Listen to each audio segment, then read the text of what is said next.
अस्सलाम वालेकुम स्टूडेंट्स, मेरा नाम है मोहम्मद अकमल और मैं हूं आपका फिजिक्स टीचर। स्टूडेंट्स, आज हम पढ़ने जा रहे हैं मादा की चौथी हालत प्लाज्मा के बारे में और इसके साथ हम पढ़ेंगे डेंसिटी के बारे में। तो स्टूडेंट्स चलिए चलते हैं हमारे लाइट बोर्ड की तरफ।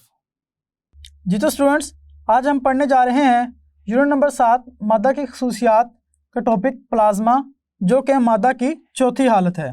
स्टूडेंट्स, इससे पहले हमने मादा की काइनेटिक मॉलिक्यूलर मॉडल का नज़रिया पढ़ा और उसको देखते हुए हमने ठोस, माए और गैसेस की वजाहत की कि ठोस, माए और गैसेस की क्या क्या खसूसियात होती हैं।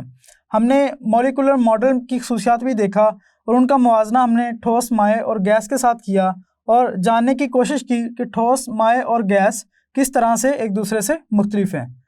तो स्टूडेंट्स, मादा की चौथी हालत जिसे प्लाज्मा कहा जाता है, अब हम उसके बारे में पढ़ने जा रहे हैं। स्टूडेंट्स, सबसे पहले देखते हैं कि प्लाज्मा पैदा किस तरह से होता है, इसको बनाया किस तरह जाता है। सबसे पहले अगर हम किसी गैस को गर्म करें, स्टूडेंट्स हमें पता है कि गैसेस के जो मॉलिक्यूल्स हैं उनके दरमियान जो कशिश की फोर्स है वो बहुत कम होती है, यानी कि वो आज़ादाना तौर पे हरकत कर रहे होते हैं और बर्तन की दीवारों के साथ मुसलसल टकराते हैं और प्रेशर लगा रहे होते हैं दीवारों के ऊपर। स्टूडेंट्स, अगर उनको हरारत दी जाए तो उनकी काइनेटिक एनर्जी बढ़ जाएगी।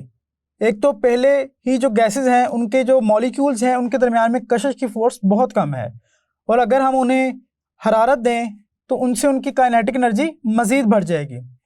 जब उनकी काइनेटिक एनर्जी बढ़ेगी तो वो और तेज़ी से हरकत करना शुरू करेंगे। जैसे जैसे एनर्जी बढ़ती जाएगी उनकी जो हरकत है वो तेज़ होती जाएगी और बिला आखिर वो एक दूसरे से टकरा के आइंस में तब्दील हो जाएंगे, यानी कि उनके इलेक्ट्रॉन्स अलग हो जाएंगे और पॉजिटिव आइंस अलग हो जाएंगे। तो स्टूडेंट्स, सबसे पहले प्लाज्मा में हम क्या करते हैं, हरारत देंगे। गैस को गर्म करने से क्या होगा स्टूडेंट्स, मॉलिक्यूल्स की काइनेटिक एनर्जी बढ़ जाएगी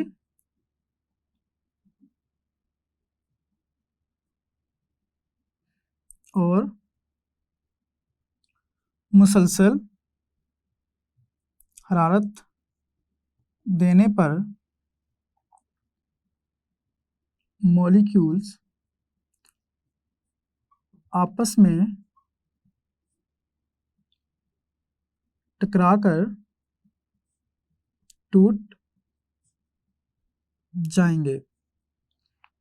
और स्टूडेंट्स, जब मॉलिक्यूल्स आपस में टकराएंगे और टूटेंगे तो किस में तब्दील हो जाएंगे, एक तो इलेक्ट्रॉन्स और दूसरा पॉजिटिव आइंस।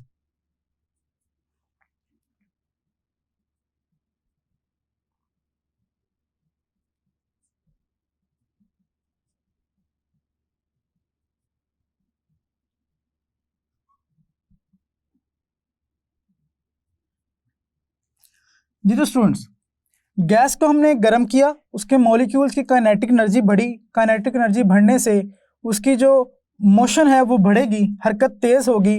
जब हरकत तेज होगी तो वो आपस में टकराएंगे और जैसे जैसे हरकत बढ़ती जाएगी, काइनेटिक एनर्जी बढ़ती जाएगी, वो उतनी ही तेजी से आपस में टकराएंगे और बिला आखिर टूट जाएंगे और इलेक्ट्रॉन्स और पॉजिटिव आइंस में तब्दील हो जाएंगे। स्टूडेंट्स, गैसेस की ये जो हालत है जिसमें वो आइंस में तब्दील हो जाते हैं उसे कहते हैं प्लाज्मा। तो अगर हम इसकी तारीफ करना चाहें तो हम क्या कहेंगे कि प्लाज्मा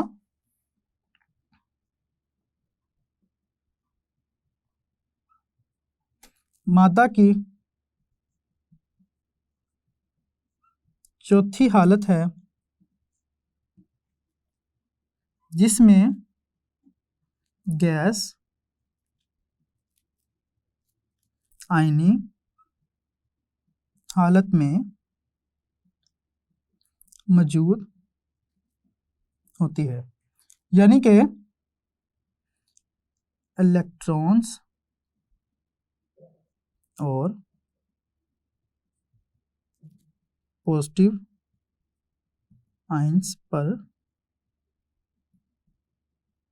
मुश्तमिल होती है। स्टूडेंट्स, प्लाज्मा मादा की चौथी हालत है जिसमें जो गैस है वो आयनी हालत में पाई जाती है। उसके वो जो आयन्स हैं, एक तो इलेक्ट्रॉन्स और दूसरा पॉजिटिव आयन्स हैं। स्टूडेंट्स, प्लाज्मा के अंदर इलेक्ट्रिक और मैग्नेटिक फील्ड्स की मौजूदगी की वजह से भी हमारे पास ये आयन्स बनते हैं, क्योंकि जब इलेक्ट्रिक फील्ड गुजरेगी तो उसकी वजह से मैग्नेटिक फील्ड पैदा होगी और गैसेस की जो एनर्जी है वो बढ़ेगी, और बढ़ने से जैसे हमने पहले बात की ये सारा अमल होगा और प्लाज्मा हमारे पास बन जाएगा। स्टूडेंट्स, डिस्चार्ज ट्यूब के अंदर भी अगर गैस मौजूद हो, डिस्चार्ज ट्यूब के अंदर से अगर हम करंट गुजारें तो उसमें भी प्लाज्मा बन जाता है। तो हम कह सकते हैं कि डिस्चार्ज ट्यूब में से करंट गुजारने पर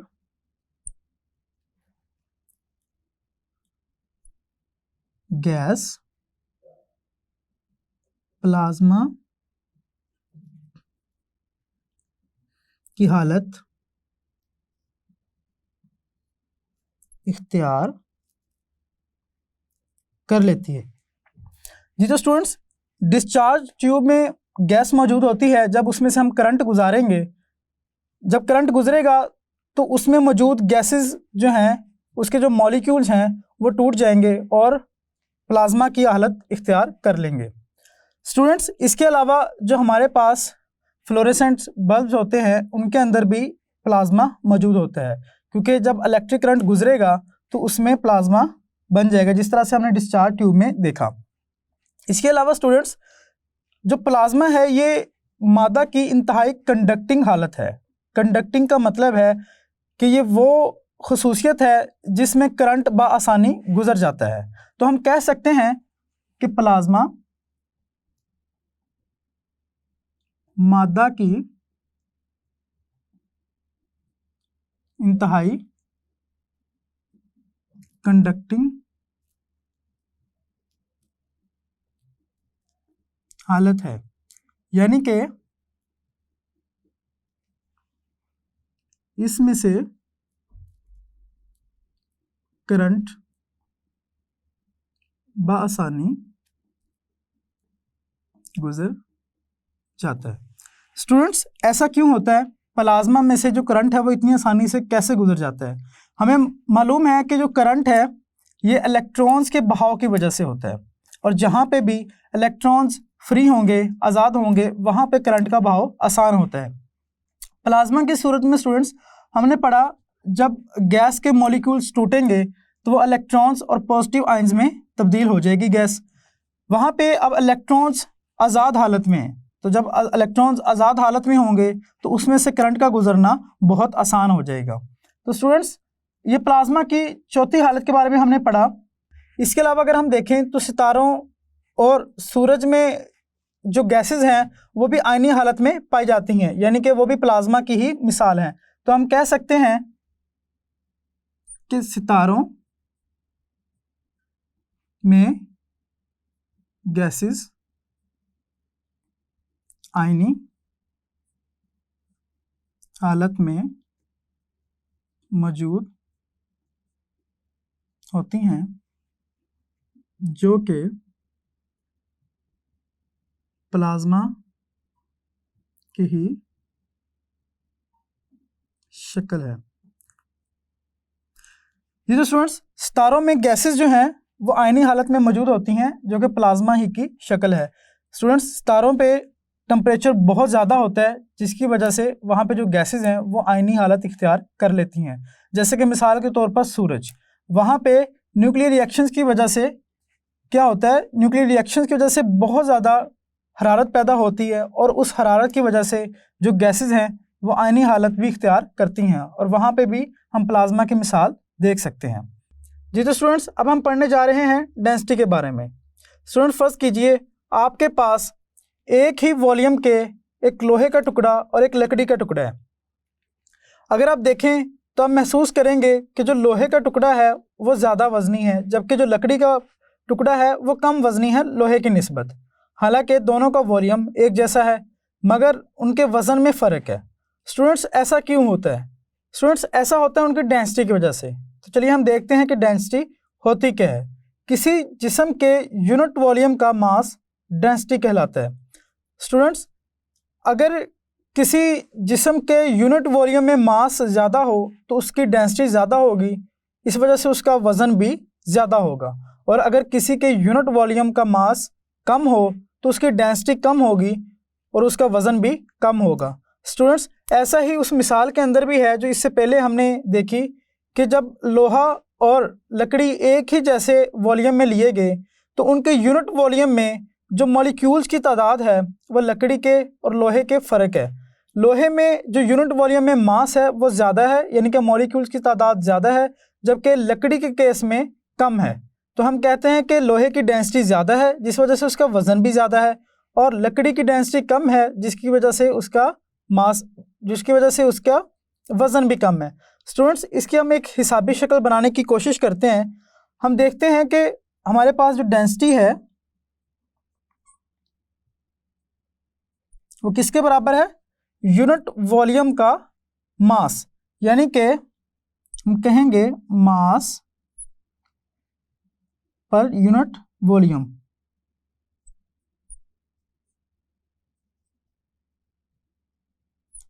जी तो स्टूडेंट्स, मास पर वॉल्यूम अगर दूसरे लफ्ज़ों में हम कहें तो हम कह सकते हैं कि डेंसिटी जो है ये एक निस्बत है मास और यूनिट वॉल्यूम के दरमियान में। अगर हम देखें स्टूडेंट्स, अगर वॉल्यूम ज़्यादा होगा तो डेंसिटी कम हो जाएगी उस मास के। अगर मास हम फिक्स रखें, वॉल्यूम बढ़ा दें, डेंसिटी कम हो जाएगी, और अगर हम वॉल्यूम फिक्स रखें और मास बढ़ा दें तो डेंसिटी ज़्यादा हो जाएगी। और यही केस हमारी पहली मिसाल में भी हुआ जो हमने पहले लोहे और लकड़ी के एक जैसे वॉल्यूम के लेके फ़र्ज़ की। जी तो स्टूडेंट्स, हमारे पास एक टेबल है जिसमें मुख्तलिफ अशिया की डेंसिटी दी गई है। हम एक नज़र उनको भी देख लेते हैं। स्टूडेंट्स, जो डेंसिटी है सबसे पहले देख लें, उसका जो यूनिट है वो है किलोग्राम फी क्यूबिक मीटर। सिस्टम इंटरनेशनल में डेंसिटी का जो यूनिट है, सिस्टम इंटरनेशनल में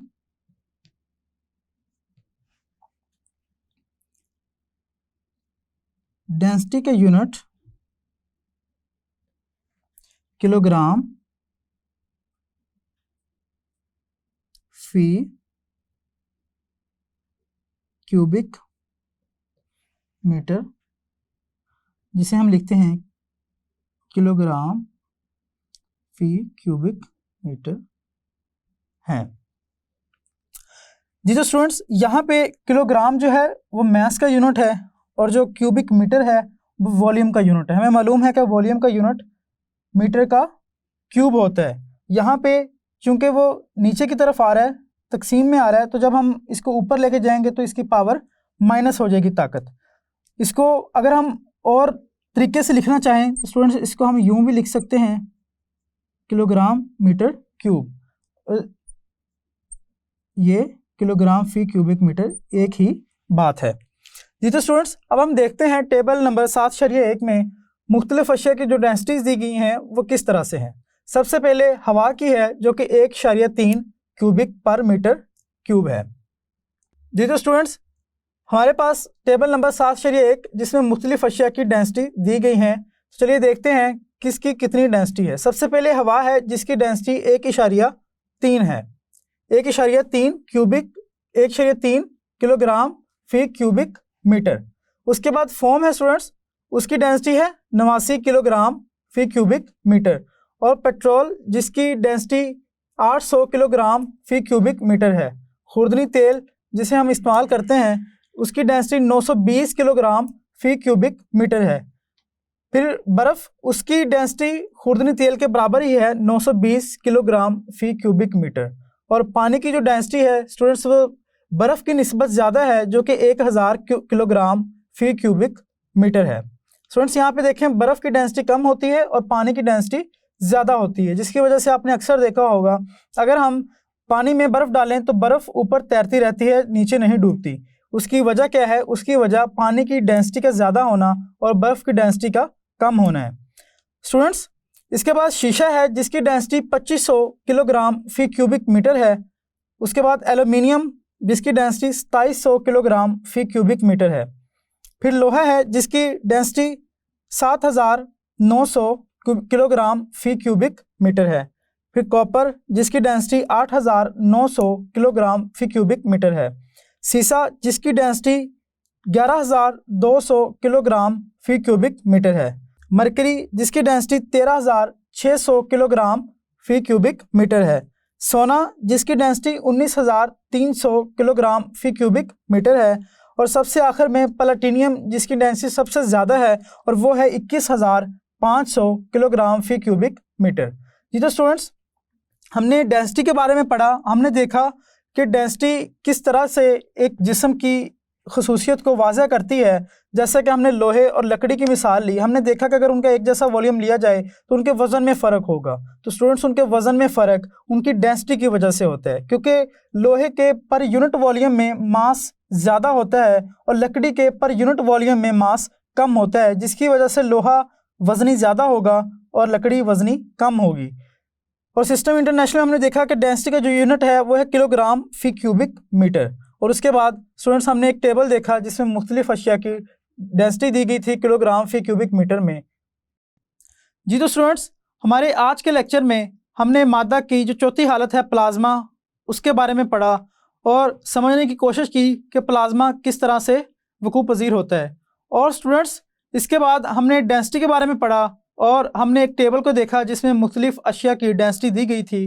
तो स्टूडेंट्स, मिलते हैं अगले लेक्चर में, तब तक के लिए अल्लाह हाफिज़।